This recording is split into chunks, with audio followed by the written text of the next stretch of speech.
Godina Shawaa Kaabaa aanolee hedduu keessatti wal waraansi humnoota nageenya mootummaa fi waraana bilisummaa Oromoo gidduutti taasisamu erga eegalee bubbuleeraa jiran jiraattonni. Wal waraansa waggoota lakkoofse kanaan yeroo yerootti lubbuun lammiilee nagaa darbaa tureera. Qabeenyi barbadaa'eera. Kanneen qeef qabeenya isaaniirraa buqqifamanis hedduudha jechuun jiraattonni aanaa warra Jaarsoo fi Dagam sagalee Ameerikaatiif yaada kennaniiru.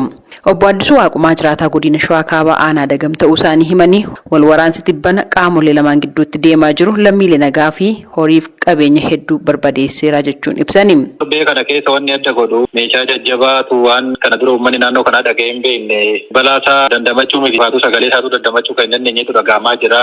Kun immoo torbee tokko dura waraanni bilisummaa Oromoo bifa kana dura hin baramneen isaanis baay'inaanii ol ba'anii gara baddaa Dagam kana ganga magaalaa Dagamee fi warshaa Istisimenti kan jedhamu warshaa shaayinaa tokko naannoo kana jira. Akka sanatti deemanii waraana mootummaati warra kutaa turanii guyyaa sana waraanni mootummaa deebee meeshaa kana dura biyyi dhaga'ee hin beekne argine hin beekne fidanii uummata irratti gaddiisanii amma hangara ga'ee naannoo keenyaa rukute Ayyaaroo siin jedhu kana karaa ana Ayyaa Gullalleetiin dhufee naannoo Rimeettii jedhamuu fi Aliidooroo jedhamu kanarraa gadi gaddiifamaa kiiloomeetira 40 olitti waa balleessaa jechuudha. Lubbuun nama nagaa mana keessatti otoo rafanuu kan badee jira.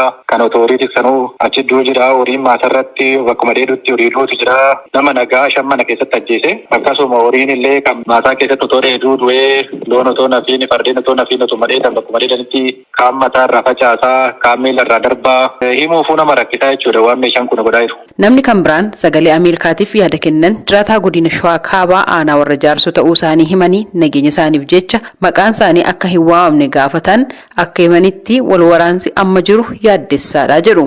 Warra Jaarsoo irratti ibidda deemaa durallee namaa bu'aa jirra jechuudha. Har'a jechuun saawwan yoo taate saawwan takkittiin hin jirtu baktooftee rasaasni keessatti namnee boqqoolloodha yeroo kanatti kan ga'aa jiru gara aanaa warra Jaarsoo gara dudda dheeraa kanarra waajjuu kana dabalatee faajjii ejersaa kanarra dabalatee qorgoggoo kana gara haroo Mikaal kanarra dabalatee yeroo kanatti yeroo sassaabbeeti lafti isaanii lafa ho'aati midhaan mishingaan ga'ee jira saliixni ga'aa jira boqqoolloon ga'aa jira ittiin xaafin illee ga'aa jira jechuudha sa'aatii kanatti amma yeroo isaan waan gannaa dhamaanitti amma gara manaa sassaabbatanii garuu dubbiin akka ibiddaan gubachaa jira.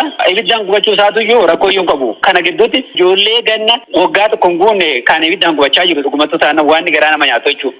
Namni kun itti dabaluun lammiileen nagaa akka hin miidhamneef of eeggannoo taasisuu qabu. Qaamoleen wal waraanan jechuun himaniiru. Namni iddoo waraana taanaan iyyuu rakkoon qabu iyyuu yoo du'es kun beekate itti goreera waan ta'eef namni kilaasha baatee deemu tokko nama kilaasha baatee deemu tokkotti wayiin ni ajjeesaa wayiin hin du'a kun beekamaa jechuudha. Garuu har'a yoggaa aayyoon har'a yeroo akkanatti ibidda kana keessatti gubatanii baay'ee waan garaa nama nyaatu siin jedhaani. Gadda jechuudha karaa irratti jechuudha ijoollee manneen barnootaa deemanii naannoo reefa torbaatii ijoolleen kun ijoollee baadiyyaati waraqaa eenyummaan qabanii dabtarri harkatti gubatee ijoollee torba jechuudha. Isa horiin dhume silaa namaa miti rabbiin kun haafara donnee irra nuyi horii dhumaa jiru jechuudha. Midhaan boqqoolloon erga ibiddatti qabsiisanii har'a nuyi maalaa nyaan gara dudda dheeraa kan jedhu immoo gara faajjii ejersaa kanarratti immoo namni adda hin baafanne waan ta'eef kana dheetu sii dubbachuu hin danda'u.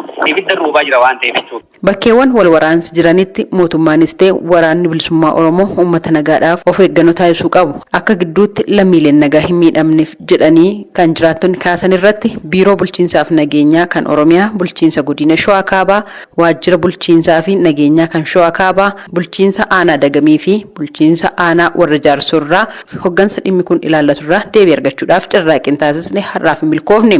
Yeroo itti aanutti kan argannu yoo ta'e qabannee deebina. Haa ta'u malee raayyaan ittisa biyyaa tibbana fuula feesbuukii isaa irratti akka maxxanseen garee shororkeessaa hidhattoota shanee jechuudhaan maqaa dha'e irratti bakka adda addaatti tarkaanfii fudhachaa akka jiru ibsee jira. Dubbi himaan waraana bilisummaa Oromoo idila addunyaa Odaa Tarbii dhimma jiraattonni godina Shawaa Kaabaa aanaa warra Jaarsoof Dagam kaasan irratti deebii ennaa kennan. Lolli bakka hedduutti gaggeeffamaa jira. Sana giddii uummanni nagaa akka miidhamaa jiranii argamaa jira. Fakkeenyaa fi naannoo Gujiifaa, naannoo Wallaggaa, Shawaa Kaabaa fa'aatti meeshaa gurguddaatiin bakka uummanni nagaan jiraatanitti kaasee qabeenya hedduutti barbadaa'eera.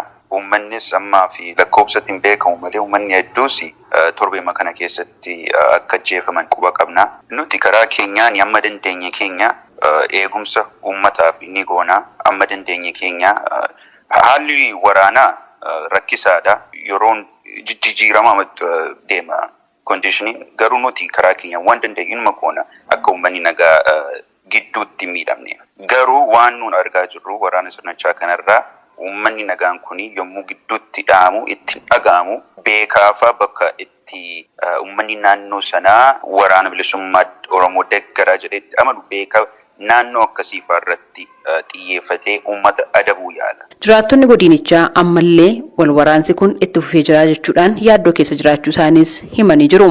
Gabaasa Sagalee Ameerikaatiif Tsahaay Daamxoo Finfinneerra.